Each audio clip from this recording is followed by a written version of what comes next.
అందరికీ జై హింద్ జై భారత్.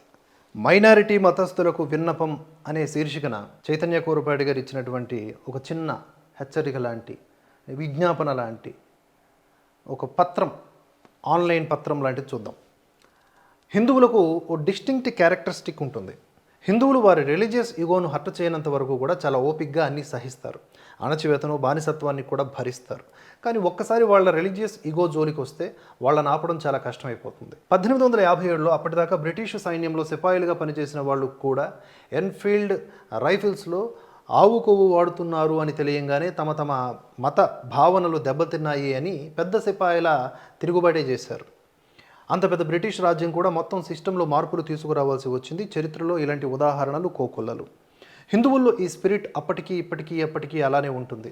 ఇప్పటి వరకు మేము 14% ఉన్నాం, 15% ఉన్నామని ప్రభుత్వాలను బెదిరించి హక్కులను సాధించుకున్న మతాల గుంపులు వాళ్ళ బిజినెస్ ప్రభుత్వం వరకు మాత్రమే పరిమితం చేసుకుంటే మంచిది. పరిధి దాటి హిందువుల రిలీజియస్ ఇగో జోలికి వెళితే, వాళ్లను కెలికి రెచ్చగొడితే ఏ ప్రభుత్వాలు వాళ్ళని ఆపలేవు. గోద్రా లాంటి దగ్గర ఏం జరిగిందో చూసాం కదా. అప్పటిదాకా మాటి మాటికి గిల్లి కజ్జాలు పెట్టుకున్న గుజరాత్ ముస్లింలు ఇప్పటికీ ఆ పీడకల నుంచి బయటకు రాలేకపోతున్నారు.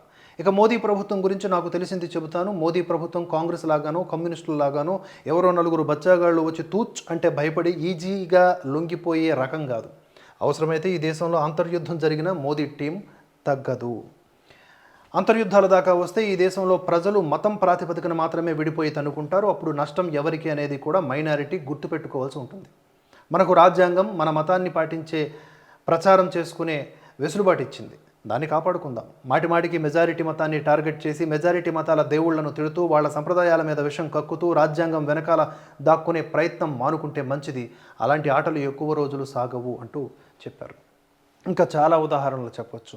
హిందువుల్ని ట్రిగ్గర్ చేస్తున్నంత కాలం వాళ్ళ కొరివి వాళ్ళే తవ్వుకుంటున్నట్లుగా మనం ఇక్కడ వారికి హెచ్చరిక పంపించవచ్చు.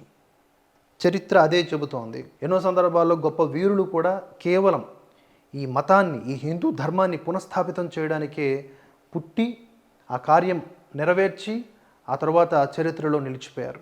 కనుక ఏదో చేసేస్తాం, సనాతన ధర్మాన్ని ఎరాడికేట్ చేసేస్తామంటే అది వెర్రితనమే అవుతుంది. ఇలాగే కొనసాగితే జరగాల్సింది జరిగి తీరుతుంది అనేది ఇక్కడ మా వాచ. అప్డేట్స్ కొనసాగుతూనే ఉంటాయి. జై హింద్ జై భారత్.